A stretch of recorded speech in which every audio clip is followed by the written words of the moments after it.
Hello, hello. Good morning. We are all natural here and live. Yes, we are shape-shifting, changing the way the world views things, because everybody usually does themselves up to like do these things, and we're not going to do that. We just want raw, real, and this is how it is. Shining our beauty from within. Everything from within. Yes, and I do have Save the Chubby Unicorn shirt on, so just here we go. One of my favorites. Today, Lisa, you can do your thing. Okay, so today I pulled a card out of Claudia's catalog, and we are going to talk about neck and shoulders. Neck. I think we're going to probably stick to just neck for this one. Okay. But we'll play with the shoulders and see. It's kind of all connected, but we're going to do... Yeah. Sort of. Really, the neck is actually connected to the collarbones. And the spine. Yeah. So the main muscles that I think immediately when people ask for the neck is the sternocleidomastoid muscle, which is if you grab, you take your hand and with massage, I like to just grab and just, you see here, this muscle is the sternocleidomastoid muscle. And it connects to two parts. One is going to be the sternum, and then the other one, you should stay for this. She's like, no. Okay. So sternum and the collarbone. She's like shape-shifting secretly out of here. Bye. Okay. And then into the base of the skull right behind your ear. So if you clench your jaw, look at that. If you're energetically hoarding onto stuff, if you can't communicate what you want to communicate in life, it's getting stuck here. And these muscles, these are huge muscles. Just take a moment and just kind of feel. If you get migraines, these are muscles that need to get massaged and they get affected. So the sternocleidomastoid, let me write this down. Sternocleidomastoid. And make note, I am self-taught. Other than massage classes and yoga classes, there's a lot of things that I love to dissect and study, and I know like easily reinvent the wheel, and that's okay because it's really my perspective. Right? It's my And your perspective. personal experience, because you've worked with a lot of different people. Right. So the sternocleidomastoid, here's a great picture of it, so you can zoom into that. Yeah, right there on that mastoid process. That's where I always feel it the most, down there. And nice. so that's, you have to think muscles connect to bone through tendon. And so it flexes us, our neck. So it'll do here, right? And it also helps to rotate our neck is the action. So extending the neck is going to be in the muscles in the back. These muscles, though, get so tight when people are just not being able to use their throat chakra. And we live in a world of, free speech, right? How we communicate is really important, right? Because if we use these, I always think of like a violin or a cello, let's just say.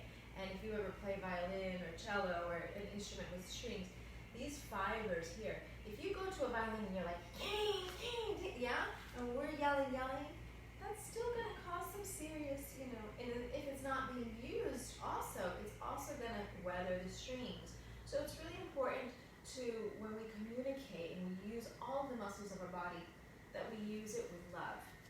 Love, love, love, and kindness. But if you want to prove me wrong, then go scream your head off, be angry, frustrated, hoard onto emotions, and see how that works for your life. See how that works.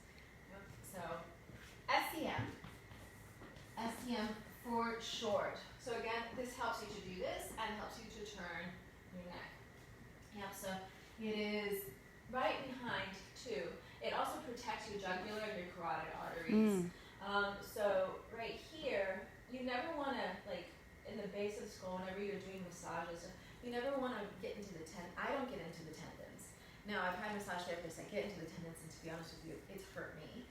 So I'm not interested in doing that. I like to get to the bulk of the muscle and really have fun with that, yeah, and breaking things up. So easy way to stretch out the sternocleidomastoid.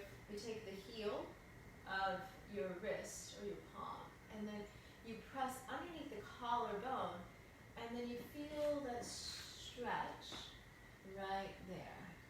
Yep, and then you might have to turn a little bit here and there. Yeah, and then you slowly move your way, but you've got to make sure that you lift up. These are like, we've got a whole bunch of muscles in the neck, yeah, but I find that this is the muscle that gives a lot of people problems. It's not really the muscle's fault. It's the head that's, told the muscle to do whatever it's doing. So this is something that you can do throughout the day. If you're seated at a computer, your head starts to move forward like this, and then you're here. Yeah. And you mentioned shoulders. Look at that. That's going to round the shoulders. If your shoulders are rounded forward, I guarantee your sternocleidomastoid muscles are going to be really tight, and so are your pectoral muscles. Is that really close up on me? No, not too. No? Okay. I'll step back. Get closer. I can't move anywhere. I came in because I was seeing that really cool stretch you were doing, so I might have encroached on your space there. There we go. So the sternocleidomastoid muscle. The next muscles that I think are really important to know, I don't know if you can see this good. Can you see that wording? Not as well as the other one, but we can still see it. Well, we'll do the sun and move with that then. There you go. Scalenes. Scalenes are so neat. They're like the mast of a ship. So if you've got your head, you've got your neck. 1, 2, 3, 4, 5, 6, 7.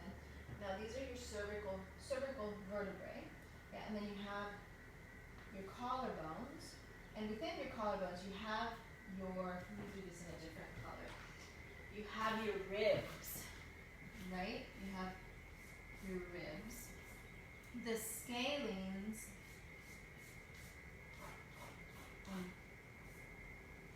The scalenes actually connect from. Let me get the proper. I'm gonna get you the proper.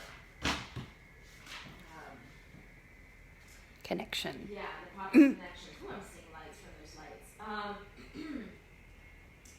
So the scalenes, there's 3 scalenes on each side, and the first one is the anterior scalene, and it goes 3rd to 6th. So 1. This is not good. Let's do this. I'm very bad. I've got all these options. 1, 2, 3, 4, 5, 6. We have 7. Again, vertebrae. So it goes from your 3rd, your 6th vertebrae, to your first rib. So 1, 2, 3, 4. So 3, 4, 5, 6 into your first rib. Yeah, and that's considered the anterior scalene. And I always think, if I tilt my head over to the side and I feel these, it feels like a tendon. If it's really tight, or it feels like you can pluck like a cello string or a bass string, those are going to be like your scalenes. So you can kind of get into them and you can feel, find your collarbone, and then right underneath is your rib. So these muscles help you to do this, and they help you to turn your head also. So you've got the anterior scalene. I don't really have to go too much into detail. Really No, we just want to know the scalenes and the sternocleidomastoid and how they're moving your neck and where you can, Okay. So there's 3 of the scalenes, and Da Vinci compares them to the masts of a ship.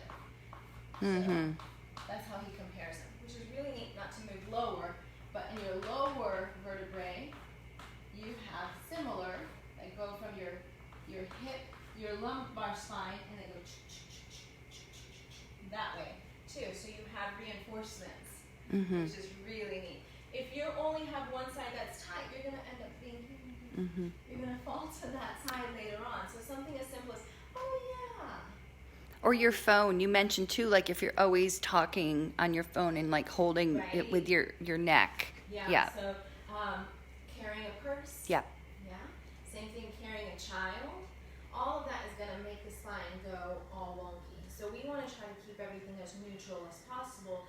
And if we're not keeping it neutral, then that we go and we actually like do the work in between throughout our life to maintain homeostasis and balance. So the anterior scalene, if I want to tilt my head here, I'm going to be using my sternocleidomastoid and my anterior scalene, which means I'm going to be working it a little bit here, but there's a little bit of a stretch.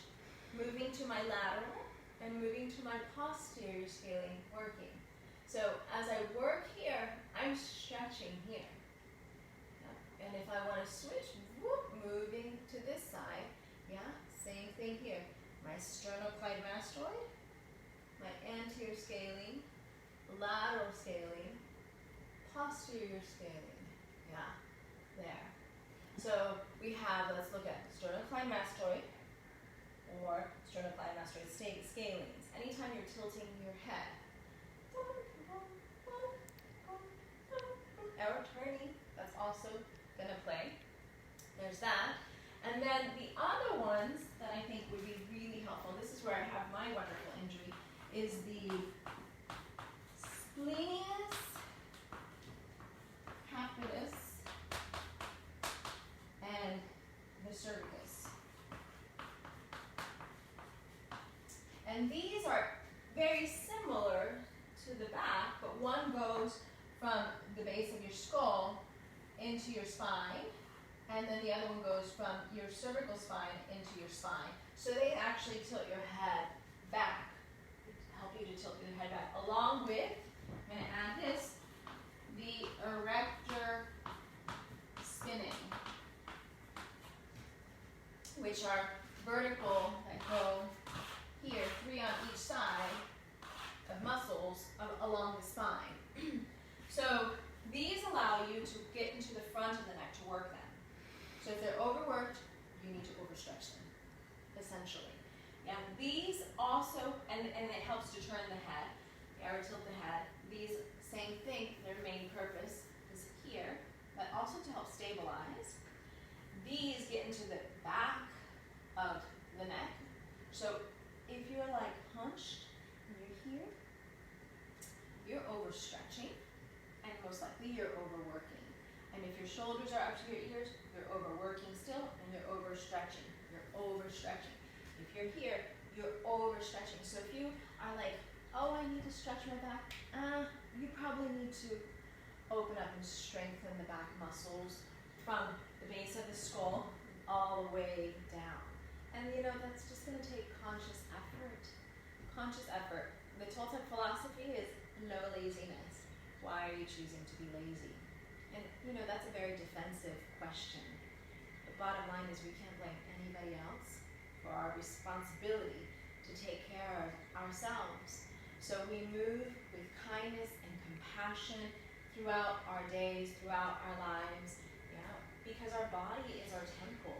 Now to go deeper into this, between each vertebrae you have these discs, and these spongy discs like a jello. Everybody compares it to a jelly donut. And if you have one side that is tighter than the other, so I'm going to just make a disc, I'm going to do a disc and a vertebrae. So if you are always tilting your head, let me do this like this. If you're always tilting your head this way, right? Yeah, you're going to start to wedge that disc. Let's see. If I tilt my head this way, I'm going to start to wedge that disc out over here to this side. And so you have to think, I have to think, okay, no, Claudia, I need to bring my head here. The other thing is these all can shift in different directions too, depending on which ones are tight. So there, within that, you have that cervical spine. That's your life force. You can't move without your cervical spine, or your, not cervical spine, central nervous system. Mm-hmm. Your central nervous system. Your central nervous system hangs out inside of a tube called the dura tube, and it flows. So it's like a pipe. And so, unfortunately, you know, if there's an injury, yeah, then there's paralysis. And it's really, really hard to do. But there are people that overcome with consistent, earnest practice, dedication, mindfulness, we talked about alignment too, like that really, like you're showing us, you know, if we're working on a computer, if we're talking on our phone a lot, carrying our purse, we have to remember the alignment we talked about last time is that alignment, ears over the shoulders and shoulders back. Yeah. And that's a good reminder too for us to be reminding ourselves about that. Yeah. So for the neck, I would say sternocleidomastoid, scalenes, splenius capitis, the cervicus muscles, and the erector spinae. These work the back, and these work more towards the front. But it doesn't mean like the posterior scalene, that's strengthening into the back because it's posterior. So pay attention to your neck, how you carry your head. Yeah, my injury, this disc pulls, my C2 pulls this way, so I always have to make sure that I'm engaging properly. If not, I get a migraine, and it goes right through here, and it affects my eye. Yeah, and it's just one of those. So I always know, first I would check to see, am I hydrated? Right? And then this is a simple movement that you can do. You push the head into the hand into the head, and then you release, head into hand to head, and you feel the muscles working all around. Hands forward, pushing the forehead slightly forward, and then up, you really feel them strengthening also in the back. But these are working too because you don't want your head to fall back, right? We don't want to go into our cervical spine and just go and crush. You do that already throughout the day. That's lazy. So we connect to the earth, run by the earth, so good. And then we lengthen and we breathe. Because if this is clamped down, your air passage is not going to function properly either. This is clamped down, this is going to be clamped down. Your diaphragm is not going to work either. The organs are going to turn to mush. Yeah, and we can't have that. Later on in life, you get a prolapse rectum. So, that concludes. So if you don't want a prolapse rectum, put your head out of your... There you go. Enough said. From the catalog of Claudia. That's all I think. Yeah. Hold the shoulders next time. Stay tuned. Thank you. Bye.